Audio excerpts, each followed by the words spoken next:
Praise the lord. నిజమైన స్వరం. March 2, 2025 Holi prayer home సంఘం వారి అనుదిన వాగ్దాన పరిచర్య. పరిశుద్ధత లేకుండా ఎవడును ప్రభువును చూడడు. ఎబ్రిల్కు రాసిన పత్రిక 12వ అధ్యాయం 14వ వచనము. ప్రియమైన దేవుని వారలారా, దేవుడు మనలను పరిశుద్ధంగా ఉండాలి అని కోరుకుంటున్నారు. ఎందుకంటే దేవుడు పరిశుద్ధుడు. అందుకే తన పిల్లలమైన మనం కూడా పరిశుద్ధులుగా ఉండాలనుకుంటున్నారు. దేవుడు ఎటువంటి ఉన్నత స్థాయిలో ఉన్నారో అదే ఉన్నత స్థాయిని మనకు కూడా ఇవ్వాలనుకుంటున్నారు. ఆ ఉన్నత స్థాయిని మనం పొందుకోవాలంటే మనము పరిశుద్ధంగా ఉండాలట. ఇక్కడ పరిశుద్ధులుగా ఉంటేనే ప్రభువును చూస్తారు అని అంటున్నారు. అందుకే దేవుడు అందరితో మీరు సమాధానమును పరిశుద్ధతను కలిగి ఉండుటకు ప్రయత్నించండి. ఎందుకంటే ఆ పరిశుద్ధత లేకపోయినా, ఆ సమాధానం లేకపోయినా మనము దేవుని పిల్లల జాబితాలో చేర్చబడము. దేవుని పిల్లలైతే పరిశుద్ధతను కలిగి ఉంటారు. దేవుని పిల్లలు కాని వారు భ్రష్టత్వంలోనికి వెళ్ళిపోతారు. అంటే మనలో దేవుని యొక్క సమాధానము, దేవుని యొక్క ప్రేమ, దేవుని యొక్క పరిశుద్ధత, ఆ పరిశుద్ధతలో మనం పరిపూర్ణం కాలేము గనుక ఇక మనము దేవుని చూడలేము, దేవుని దగ్గరికి వెళ్ళలేము. ఇప్పుడు దేవుని దగ్గరికి వెళ్ళాలి అంటే మనము ఈ పరిశుద్ధతను కలిగి ఉండాలి. ఆ పరిశుద్ధత మనకు రావాలి అంటే మన హృదయము శుద్ధిగా ఉండాలి. మత్తయి సువార్త 5వ అధ్యాయంలో దేవుడు అంటున్నారు కదా, హృదయ శుద్ధి గలవారు ధన్యులు, వారు దేవుని చూస్తారు. ఈ హృదయము శుద్ధిగా ఉంటేనే, ఈ హృదయంలో వాక్యము నింపబడితేనే మన ప్రవర్తన, మన ఆలోచన, మన మాట యావత్తు కూడా దేవునికి నచ్చినట్లుగా ఉంటుంది. మనము మన యొక్క పరిశుద్ధతను కాపాడుకోగలుగుతాము.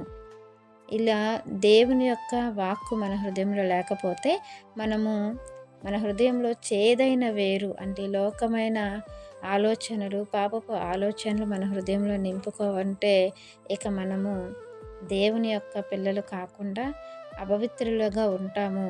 అలాగే ఇప్పుడు మన జ్యేష్ఠత్వం ఏదైతే దేవుడు మనకిచ్చారో అది మనము కోల్పోతాము. ఇక మనము జ్ఞాపకం చేసుకుంటే ఒక్క పూట కూటి కోసం, ఆ కూర కోసం జ్యేష్ఠత్వాన్నే అమ్మేసుకున్నటువంటి ఏసావు వంటి భ్రష్టత్వంలోనికి మనము వెళ్ళిపోతాము. అలాంటి భ్రష్టత్వంలోనికి వెళ్లకుండా జాగ్రత్త పడటానికి మనము హృదయాన్ని ఎల్లప్పుడూ శుద్ధి చేసుకుంటూ ఉండాలి. హృదయాన్ని శుద్ధి చేసేది ఈ లోకంలో ఏదీ లేదు, కానీ దేవుడిచ్చినటువంటి వాక్కు, ఆ వాక్యమే మన హృదయాన్ని శుద్ధి చేస్తుంది, మన జీవితాన్ని పరిశుద్ధంగా ఉంచుతుంది, చివరికి దేవుని దగ్గరికి మనల్ని చేరుస్తుంది. ఇక దేవుడు చెప్పిన సమాధానాన్ని కలిగి ఉండాలి. సమాధానం ఎప్పుడు వస్తుందనంటే మనలో ప్రేమ ఉన్నప్పుడే వస్తుంది. ప్రేమ ఉన్నప్పుడు ఎదుటివారు మనకి కష్టం కలిగించిన, బాధ కలిగించిన మనము వారితో సమాధాన పడతాము, ప్రేమనే చూపిస్తాము. సమాధానపరచువారు ధన్యులు, వారు సమాధానాన్ని పొందుకుంటారు, దేవుని కుమారులు అనపడతారని వాక్యం సెలవిస్తుంది. కాబట్టి మనం దేవుని పేరట మంచి చేస్తే మనకు దేవుడు మంచి జాబితాలోనే చేరుస్తారు. ఆ మంచి మనకు పరలోకంలో మిగులుతుంది, దొరుకుతుంది.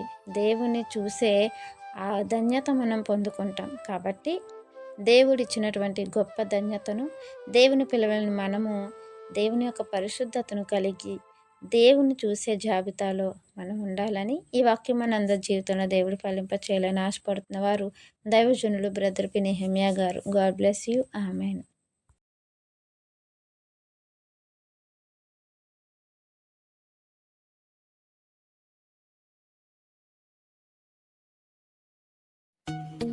Hi friends, holy prayer home Gajuwaka సంగమ వారు మాట్లాడిన విలువైన దేవుని సందేశములను మీరు వినటానికి మా యొక్క యూట్యూబ్ ఛానల్ హోలీ ప్రేయర్ హోమ్ను సబ్స్క్రైబ్ చేసుకొని పక్కనున్న బెల్ ఐకాన్ క్లిక్ చేయగలరు.